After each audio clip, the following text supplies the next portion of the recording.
আপনারা প্রশ্ন করছেন মাজার ভাঙা জায়েজ আছে কিনা। কেন মাজার ভাঙবেন? মাজার তো জিয়ারতের জায়গা। ওলিয়া উলিয়াদেরকে যেখানে কবর দেওয়া হয় এখানে জিয়ারত করলে সোয়াব হয়, তিতে ভাঙবেন কেন? যদি মাজারে গিয়ে শিরিকি কাম করে, কুফুরি কাম করে, বিদাতি কাম করে, ওইগুলি বাধা দিবেন, মাজার ভাঙবেন কেন?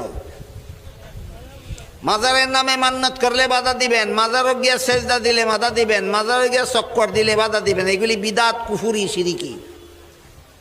এটার উদাহরণ হইল একবার আর মাথা চাষির লম্বা চুল ওইছে উকুন। লম্বা চুল হইলে তো উকুন হইতেই পারে, মাথা কাটতে ফেলাই দেওয়ান লাগবো না মাথা ঠিক রেখে উকুন সাফ করান লাগবো। বুঝা কোন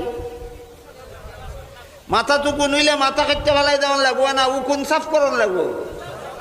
মাজারও কুফুরি বেদাতি কাজ হইলে মাজার ভেঙ্গে লাগান যাইতো না।